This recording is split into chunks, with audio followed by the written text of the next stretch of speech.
evening. This is Talk Back. I'm Sheila, and today I have the great pleasure of interviewing someone we've had many times. She's so important in the state of Connecticut, especially this year, 2020.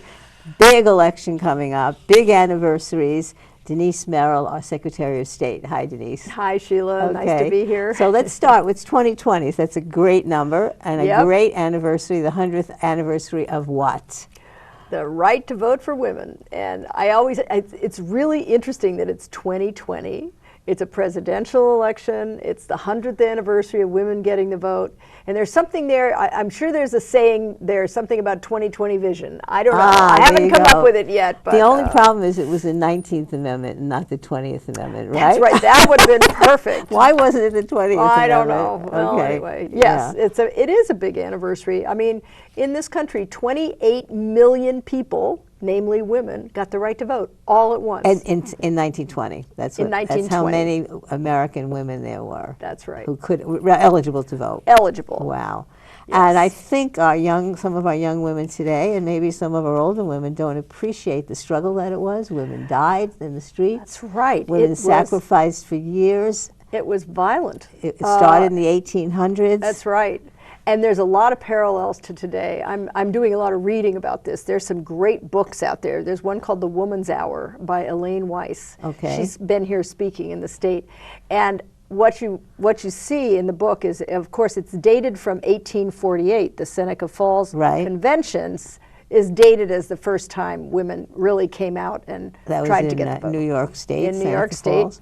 And Susan B. Anthony and that crew started the ball rolling, and they made all these demands. And they weren't exactly demure, but they were not real pushy. I mean, they kind of kept, and it went on for 40 years. Mm-hmm. So it was not all of a sudden everybody woke up. And there was a lot of political shenanigans that went on. And there were two different theories about what they should do. Should they go for a national amendment, or should they try to get it state by state? And some states, even in 1848, had already granted women the right to vote in certain circumstances. So there was a lot of wrangling over the years, but they kind of marched along until about 1915. And I think really World War I changed a lot because women were in the workforce in big numbers, and they were participating and literally looked like fully participating citizens, only they couldn't vote. And so World War I became a real turning point. But after that, there was this group of young women, Alice Paul being one of them, and she, of course, later in her life lived in Ridgefield, Connecticut. And they were like, we're tired of waiting. Let's burn the place down. And they did. They picketed Wilson. They criticized the president. They tried to strong arm a lot of they literally invented lobbying. They chained themselves to things. They were force-fed. They were sent to prison, and one died. It became very much a different revolution. And I kind of see parallels to today with what's going on in Congress, where you see the younger women coming in and really pushing things much more than previous generations. Yes. So it's interesting. There's a group of young, more progressive, liberal women, but they also elected in 2018 a lot of more moderate women from fields of education and the military who were more bread and butter mainstream in states where they had it was easier for them to get elected in that persuasion. So the history of the women's movement is fascinating, but from 1920 to 2020, did we make a lot of progress? How many women did we get elected to seats in power in this country? And that's the second part of the story. We've actually just done a study of women candidates in Connecticut for the last 50 years, exactly what you're saying, what's happened since 1920, and where's the progress? And yes, we've made progress, but we're still not 50% of the elected officials, for example. In Connecticut, which is relatively progressive on this front, we're still about a third of the legislature are women. And that's been the same since I've been in office, and that's almost 30 years now. So the women's vote never materialized. I've in thought terms about of this. a block vote. A block vote, exactly. Well, how many women in 1920 consulted their husbands for permission to vote, perhaps, I don't know. Oh, sure. In fact, there's a lot of evidence that for many years women voted as their husbands did, and who knows if they asked permission or not. But it certainly was the reason it passed, because I think the men, I mean, think about that. They had to convince all men to let women vote. But the men say, well, we'll get them on our side. We'll tell them how to vote. Exactly. And they also thought, well, I don't want them against me. This is 28 million new people voting. Right. You sure want them voting for you, so you're not going to be opposed to the amendment. And that's exactly what happened. Yeah. And we were behind some other countries in the world who gave women the right to vote sooner, just like some other countries in the world stopped slavery sooner than we did in this country. We, you know, Americans sometimes like to think we're first, we're best with it. Not always. Well, and by the way, most developed countries have had a woman president or more than one chief woman executive. President. Right. Absolutely. Yeah. So maybe our time is coming, but I don't know. There's something in the character of maybe it's our Western, I call it the kind of Clint Eastwood, make my day society that, you know, there's a part of that. I don't know. That may be a part that helped elect Trump, whatever, but we'll see. I remember going up to New Hampshire to campaign for the 2016 election. We were hoping that Clinton would win the Electoral College there, and she did by .000, but she did. And we were hoping that Kelly Ayotte, who was the Republican senator, would be defeated by Maggie Hassan, and she was. So we kind of, but we knocked on some doors where the women opened the door, shut the door, and came out to talk to us and said, my husband is inside watching football, and he's for Trump, but don't worry, I'm voting for Hillary. There was a lot of that going on. There was a lot of that. There was a lot of that going on. So, hopefully we'll have more women running in Connecticut at in our legislative elections that come up in 2020. And we have formed a commission, that I have formed a commission, and so I'm trying to coordinate the activities around the suffrage event. You know, there will be parades, there will be, we have a great poster series of the history and one copy has been sent to every town. I was just talking to Sherry Cantor this morning, who's mayor of West Hartford, and she said, oh, thank you. They have enough that we gave them enough to go around to all the schools, and you know, so there'll be a lot. You're going to see a lot about. So will there be suffrage. A statewide march, a statewide celebration? I'm hoping so. You know, we're trying to be the coordinators, and I know there are different groups planning different things. But I kind of also hope that there's a lot going on in towns and communities. Yeah, so we have a person, a contact in each town, and we'll hope that they'll put things together. Is there anything on your website now, any of those posters? And is there anything people could look at? What's the website? The website is votesforwomenct.com. votesforwomenct.com, and that will give information on all the activities involved in the Centennial. Right. Okay. And of course, it's also the 100th anniversary of the League of Women Voters for the same reason. So they're having a lot of activity. They're having a big gala down in the southern part of the state. So I think you're going to see a lot of activity around this. And we are, I think I was just talking to you before, we're releasing a report that looks at 5 decades of data about women candidates in Connecticut. It's quite interesting. It'll be released in the next couple of weeks. And there is an event at the Legislative Office Building on the 29th, January 29th. We'll have a panel discussion about the report with women like myself who have run for office in Connecticut and look at the data and see what it tells us. Was Ella Grasso the first woman governor in the U.S. or no? Was there not the first woman governor, but the first woman governor who was elected in her own right. Who didn't succeed her husband. There were, I think, 2 others that succeeded their husbands, one in Louisiana and one somewhere else. Okay, so they were. But she is considered the first woman who ran and won in her own right. So we have that distinction. Oh, yes. Oh, yes. That's terrific. So women now make up more than half of the registered voters in Connecticut? Yes. Although we didn't track gender for many years. We are tracking it now, and so yes. And it turns out that nationally, at least, we haven't tracked this in Connecticut yet either, they do vote in bigger numbers. They are a bigger part of the electorate. They tend to be almost, you know, like around 55% of the turnout are women. Oh, that's okay. That's interesting. So women do come I always want to know, because because I know something that you're concerned about is civic responsibility, voting, learning about votes, taking civics in class, in high school, teaching more about being a responsible voter. We don't have enough registered voters even. How many eligible citizens over the age of 18 do we have in Connecticut who are eligible to register and vote?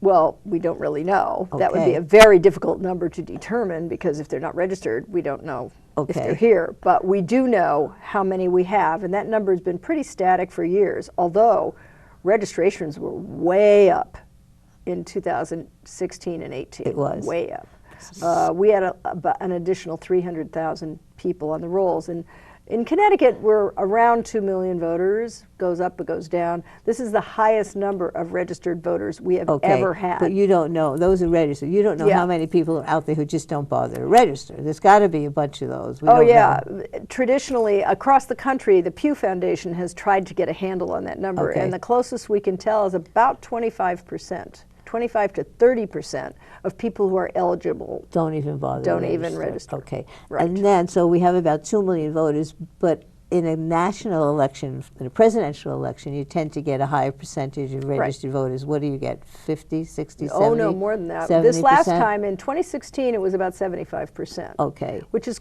quite high, even for presidential.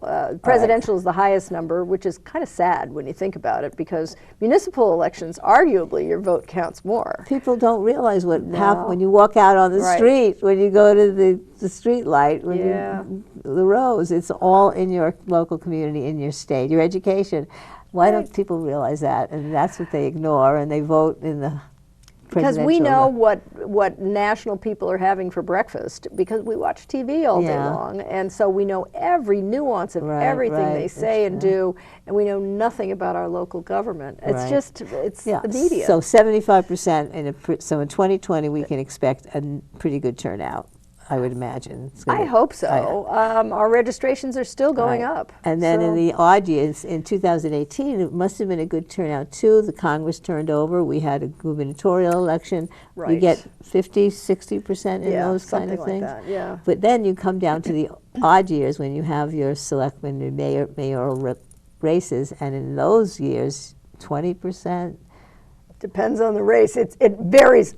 It varies wildly because sometimes there's no contest. Right, but generally speaking. But if you have a contested race, it's a very low number. Still between 20 and 30%. Yeah, and then in referendums, when Connecticut, so many of the small towns, the history is so interesting, had the town form of government where you actually came out individually and voted on your budget and for your people. Vote one person, one vote, right? And now we send that out for a referendum, and you vote on your budget and your town ordinances and things, and it's a very small percentage of people. That's right. It's, but one of the important issues is we're going to have this vote in 2020, and we should be worried because our national government now, with Trump at the head, has pretty much ignored, not only ignored, but welcomed in foreign intervention and the Russian hacking. And there's two parts of that which I want you to talk about. One part, and I think people confuse it when they say interference. One part is the cyber part, hacking into emails, maybe, God forbid, hacking into the actual voting infrastructure. And the other part is just the propaganda and the misinformation. So discuss those two aspects that we deal with. Ever since 2016, I've been very deeply involved in this, because I was president of our national association in 2016 when we first heard about this. And we heard about it as I'm a chief election official for the state of Connecticut, and I was head of this association where every state has someone who's the chief election official. We did not know about what was going on until we heard it in a congressional hearing well after the election, probably the following summer, when Congress started asking questions about this. And it turned out we heard that 21 states, there had been the identification of Russian IP agency addresses had tried to get into our voter registries all over the country, 21 states. What could they do? How toxic could that be? Well, we don't really know, because they never got in. but they did certainly try. And so, you know, I mean, use your imagination. You can imagine maybe take names off, put names on. Just generally, I think they could cause confusion on Election Day. Now, could they really change the results? No, because the voter registry is just the list of people who are voting. Our tabulators, where you actually vote, are not connected to the internet anywhere in the country. So that was never really a concern. But the concern was they could create chaos on Election Day, because you can imagine if you came in and you said, I'm Sheila Horvath and I'm on the list, and you're not on the list for some reason, suddenly you're going to have a big problem. You have a provisional ballot, and you'll have to fight it, and there'll be a whole all kinds of people, and if you had a lot of that, it could cause delay. But we have lots of checks and balances, and it would sort itself out. So we really very much think at this stage that that was really all about creating chaos and creating suspicion in Americans' minds that their elections are not safe or secure or fair, and that the results wouldn't be correct.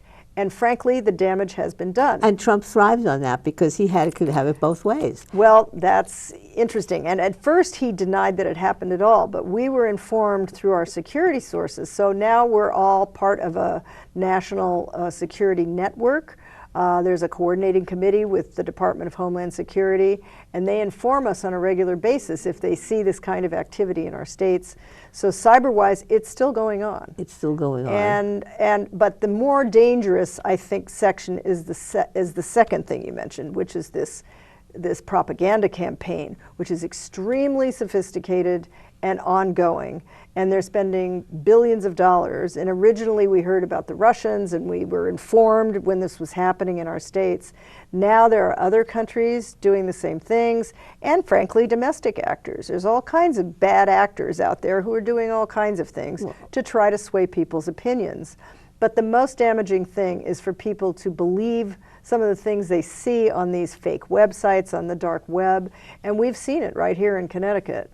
So we're trying to do everything we can. Well, it's impossible. You've got Facebook saying, well, we're still going to show ads, and we're not going to monitor the truthfulness of the ads. You can say what you want. We still have free speech. It's a problem. I know, and it's a problem. It's a huge problem. Yeah. And I think I was mentioning to you earlier, I think people underestimate the power of the Russian propaganda to help Jill Stein win those third-party votes in the states that helped Trump get the Electoral College. And of course, he used the excuse of Hillary Clinton winning 3 million more popular votes. Right. That must have been fraud. You see, that was electoral fraud. Yeah, well. And had he lost, he would have also used that and kept talking about that before we got to the Election Day. So again, sowing confusion, sowing chaos in the system. The problem is now, though, fast forward to 2020, everyone's going to be suspicious on all sides. And so everyone will challenge everything. And we're already starting to see that, you know, this is a very competitive process. And so both sides are going to challenge whatever's going on. So in our state, do all of the 169 towns have the kind of paper ballots that we use, and then we put them into the machine? Yeah, we're fortunate. I think here in Connecticut we use all the best practices, including paper ballots. We have audits. We check even the little cards that read your ballot in the tabulator. Those are checked by the Yukon Voter Center. We have lots of checks and balances. So the paper is there as a backup. That's right. And then is there any way to tamper with the electronics of the It'd be machine? Extremely difficult because before and after it's open, there's always 2 people in the room from either party. Everything's under lock and key. There are vaults involved. The ballots are locked up. You know, so I'm comfortable that we have a lot of process in place. Okay, so you're comfortable that when we go into the polls and do our voting, that part you're confident is safe. What we're not confident about is they could be hacking into the registration systems. Correct. And the propaganda, the social media, and the disinformation campaigns that obviously probably did a lot of good in 2016. Yes. But we are doing a lot about all those things. So Congress just allocated another $425 million to the states to sort of put in place some things that we didn't have. We didn't have dual authentication to get into the system. You know, every one of the 169 towns has a server in that town that has the information about the registrations, because it's all managed at the local level. We just house the state server. We don't touch the list in my office, but we help people follow the law locally. So we have to make sure that every town has the proper protections, and that's what we're focused on. So we did get an allocation of $5 million, and now an additional $5 million from the federal government. So we're putting in all kinds of technology that will help us track the traffic, make sure phishing emails are caught before they get in, because there's all kinds of things like that that you have to start worrying about now that we never had to worry about. So this is a national election. So you're Yes. doing a good job in Connecticut, and you feel Yep. confident, at least on your end. You can't guarantee about the misinformation and that. What about the other 49 states? Are they up to the same standards that we are? Do you feel confident that the votes everywhere can be considered safe and secure? I mean, I wouldn't make that allegation. There are states that still do not use paper ballots, and they're not as easily tracked in terms of, you know, figuring out if you have a problem later that you have no piece of paper to go back to. That's being fought out in the courts as we speak, because now some entities are suing states like Georgia, who just went out and bought another tabulator that does not have paper ballots. They just went out and bought them. So there's a lot of problems still, but the states slowly are getting to the point where they do have these checks and balances. Yeah, and you think some of these legal challenges will get concluded in time for the election? I think some of them will, yes. So. In fact, I think the Georgia case just settled, and the judge said they had to change the machines. So we're starting to make progress on some of this, but we're going to have to address it. And then we have the issue that other states have changed their, and I know we need a constitutional amendment to change our election laws so that we can have early voting, and things like that. But other states have done that only to face a cutback on that by the legislatures that are under challenge. Yes. So is that something that you're a proponent of, having other early voting, election days on prior days? Absolutely. Yeah, I'm sorry that we're so far behind on this one. This is, and I've been trying for years to get it passed. We defeated that a few years ago, and I wondered why. I don't Again, know. a disinformation campaign, a Republican campaign.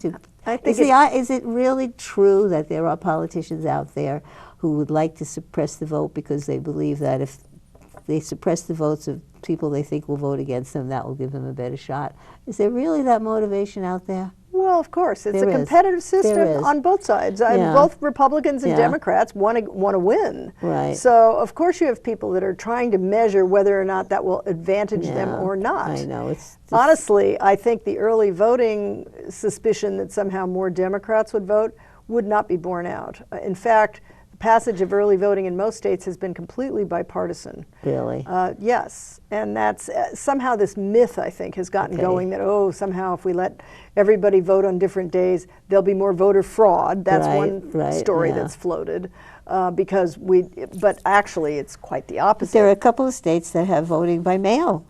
Oh, you don't go to the polls. Is it Washington State? You don't go to the polls at all. You just vote, send it in. Yeah, I think we're up to 6 or 7 states now. Michigan, Colorado. Right. So when we vote locally for governor and for all the other things, we're doing the one person, one vote. It used to be one man, one vote. Now one person, one vote. But we really don't have a complete democracy when it comes to the presidential election. We're a republic. We're not really a democracy. We're voting for the electors, and they're allocated according to how many congresspersons and senators each state has. Right. So we only have 6 electoral votes, 7 in Connecticut.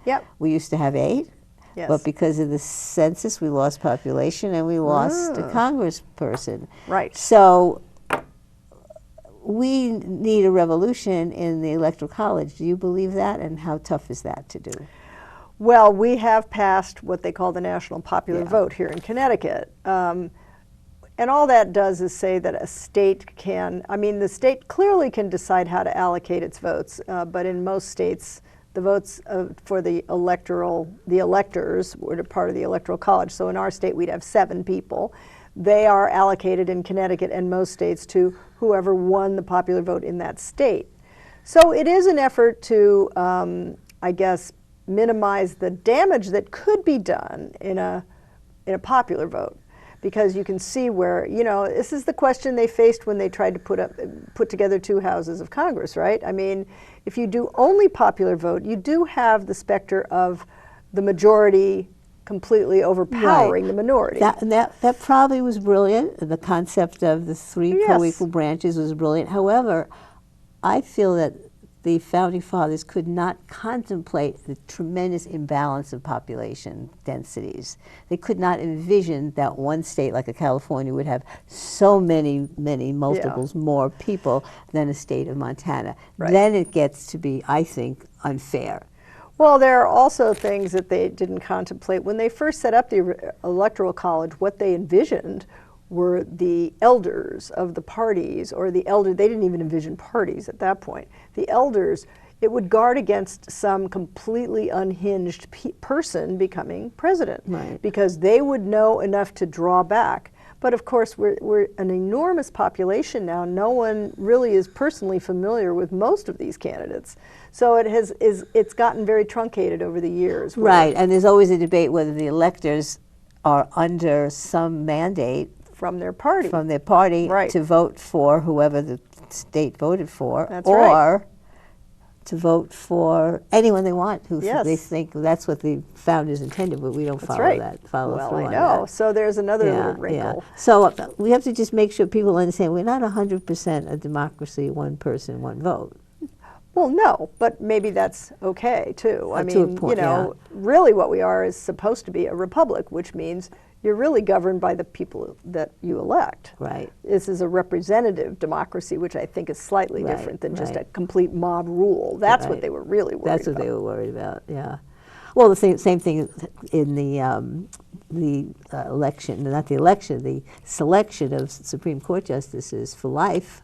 I mean, I think back in 1787, they didn't envision that somebody at the age 50 could live to 100 and be on the Supreme Court for 50 years and have more power and influence than a president who's only there for 8 years or whatever. And some of these things have changed over time through various amendments as well. So there's been some shifting around. Yeah. I finally came down on the side of saying states, you know, should be able to allocate their votes however they wish, and they certainly, if they want to join a compact, as we just did, where if 273 electoral votes, enough states put that together, then they'll be able to say, we've joined this compact and agreed we will allocate our votes to whoever won the popular vote. In the country, not in the whole country. In the whole country. That's right. All right, we got 1 or 2 minutes. What's the most important thing you have to tell the voters now? Well, I would like to tell them about my effort to make sure that they don't believe everything they read on the internet. This whole issue of disinformation and misinformation, very hard to combat. We are going to try.